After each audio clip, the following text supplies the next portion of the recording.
क्या आपने कभी ऐसे इंसान को देखा है जो हर चीज़ को कंट्रोल करने की कोशिश करता है? फिर चाहे वो कोई दूसरा व्यक्ति हो उनकी लाइफ में, या कोई प्लान हो, या कोई और बात हो।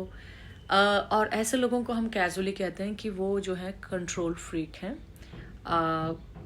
कंट्रोल फ्रीक क्या होता है, आज चलिए इसी के बारे में बात करते हैं और इसके पीछे क्या साइकोलॉजी है।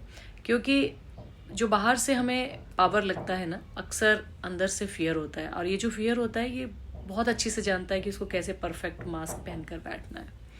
तो चलिए इसको स्टेप बाय स्टेप ब्रेक करते हैं और समझने की कोशिश करते हैं।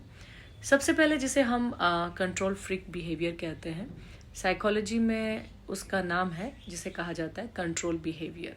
इसका मतलब ये होता है कि इंसान को बहुत ज़्यादा स्ट्रॉन्ग अर्ज फील होती है हर सिचुएशन को कंट्रोल करने की, या हर दूसरे इंसान को कंट्रोल करने की, और जो अनसर्टेनिटीज़ होती हैं उनको ख़त्म करने की।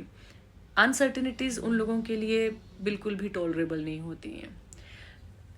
लेकिन ऐसा क्यों होता है? क्योंकि देखिए, अंदर कहीं ना कहीं ये डर बैठा होता है कि अगर मैंने कंट्रोल नहीं किया और फिर कुछ गलत हो गया तो क्या होगा।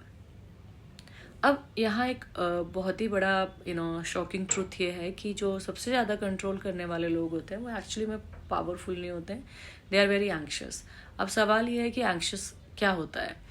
एंग्शियस होना का मतलब ये है कि इसमें एक फीलिंग आती है जिसमें इंसान को लगातार चिंता और घबराहट महसूस होती रहती है। उसे लगता है कि भाई जैसे कुछ गलत हो जाएगा, भले ही असल में ऐसा कुछ नहीं होने वाला है, बट फिर भी ऐसी फीलिंग आती है।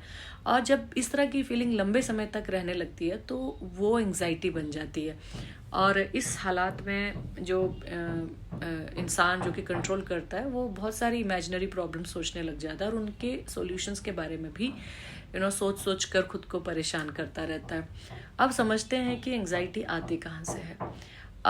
एंग्जाइटी ज़्यादातर 3 तरह के डर से पैदा होती है। एक है फियर ऑफ मिस्टेक्स, कि अगर गलती हो गई तो क्या होगा, उसका नुकसान कैसे भरेंगे। Then number 2, fear of loss, कि अगर मुझसे छिन गया कुछ तो क्या होगा, किसी को मुझसे ज़्यादा मिल गया या कम मिल गया तो क्या होगा। And then number 3, fear of judgement, लोग क्या सोचेंगे, ज़माना क्या कहेगा, रिश्तेदार क्या कहेंगे। अब इन फियर्स से होने वाले नुकसान से बचने के लिए कंट्रोलिंग बिहेवियर वाले जो लोग होते हैं वो क्या करते हैं, वो एक तरह का सेफ्टी ब्लैंकेट ओढ़ लेते हैं और दूसरों को भी वही ब्लैंकेट ओढ़ाने की कोशिश करते हैं। और इस ब्लैंकेट का एक बड़ा ही सिंपल मैसेज होता है कि जितना ज़्यादा कंट्रोल उतनी ज़्यादा सेफ्टी। अब बात और भी गहरी होती चली जाती है यहाँ से। कई बार देखिए, ये जो बिहेवियर है ये एक्चुअली में एक ट्रॉमा रिस्पॉन्स भी होता है।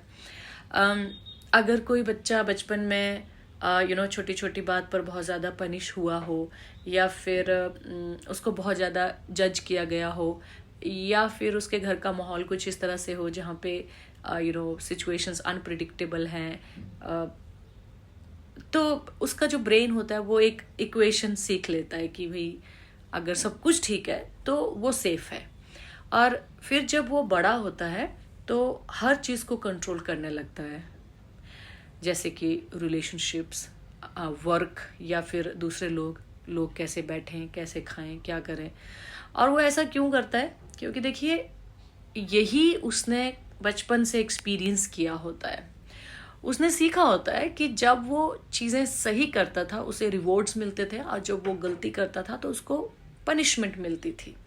यानी कि परफेक्ट काम जान बचाने के बराबर है। और आज भी उसका जो नर्वस सिस्टम है यही मानता है कि perfection is equal to survival. लेकिन ये पैटर्न यही नहीं रुकता है, ये बन जाता है इंटरजनरेशनल ट्रॉमा। जिसे बचपन में कंट्रोल किया गया वो बड़ा होकर दूसरों को कंट्रोल करेगा। और देखिए, कई बार इस तरह के माहौल में डेफिनेटली घुटन तो होती ही है। तो या तो वो खुद कंट्रोल फ्रीक बन जाता है बच्चा, या फिर बिल्कुल अपोजिट हो जाता है। और यहीं आता है अगला कॉन्सेप्ट जिसको कहते हैं हम अवॉइडेंट बिहेवियर। अब कुछ लोग बिल्कुल कंट्रोल नहीं करते हैं, वो चुप रहते हैं और कॉन्फ्लिक्ट को अवॉइड करते हैं, कुछ बोलते ही नहीं है। अगर कहीं कुछ आर्ग्यूमेंट चल रहा हो तो वहाँ से भाग लेते हैं। अब ये लोग ऐसा क्यों करते हैं? क्योंकि उन्होंने पहले इतना कंट्रोल फील किया होता है कि उससे होने वाले पेन को वो बड़ी अच्छी से समझते हैं कि भाई क्या होता है इस तरह के प्रोसेस से गुजरना। तो वो ये इंश्योर करते हैं कि जिस तरह से हमें दर्द मिला दूसरों को हम वैसा दर्द ना दें। तो वो डिसाइड करते हैं कि वो किसी को भी कभी कंट्रोल नहीं करेंगे। तो आप देखिए अब क्या हो रहा है, एक्सट्रीम कंट्रोल और जो कंप्लीट अवॉइडेंस है दोनों एक ही जगह से आते हैं। Same wound but different expression. अब अगर ये बात लोग समझ जाएं तो बहुत कुछ बदल सकता है। पर सच ये है कि मुमकिन है पर आसान भी नहीं है, because you have to work a lot on your self. और सेकेंडली बहुत सारे जो लोग हैं, मैक्सिमम लोगों के ट्रोमास होते ही हैं, और हमें वो ट्रोमास जो होते हैं वो हमारे सोचने और समझने की शक्ति भी हमसे छीन लेते हैं। बट फिर भी मैं यही कहूँगी कि सबसे पहला स्टेप है अवेयरनेस होना और समझना कि हाँ ये भी प्रॉब्लम हो सकती है। तो एक चीज़ तो तय है कि जो लोग कंट्रोल करते हैं वो स्ट्रांग नहीं होते। वो इसलिए कंट्रोल करते हैं क्योंकि वो सेफ नहीं फील कर रहे। कंट्रोल जो है वो पावर नहीं है, बल्कि फियर है, जो कि एक परफेक्ट मास्क पहनकर बैठा हुआ है। और जो मास्क है वो किस चीज़ का है? स्ट्रॉन्ग दिखने का।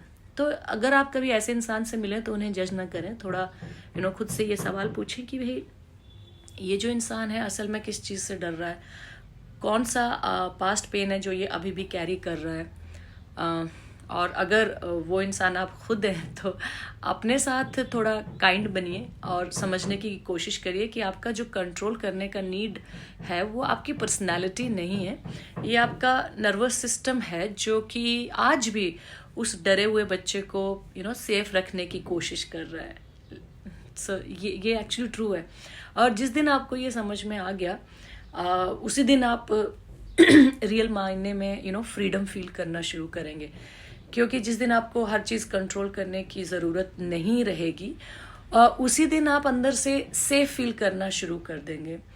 तो यही है रियल साइकोलॉजी। कंट्रोल फ्रीक लोगों के पीछे ना तो ये ईगो है ना ही ये पावर है, बस फियर है जो हील होना चाहता है। आज देखिए अगर इस विषय ने आपको कुछ फील कराया हो या आपने खुद को इसमें कहीं देखा हो तो please drop a heart and बताइए कि कौन सा पार्ट आपको सबसे ज़्यादा हिट किया। I will see you in the next one, जहाँ हम बात करेंगे कि how to break this cycle. तब तक breathe and let go a little. You are safer than you think. Thank you.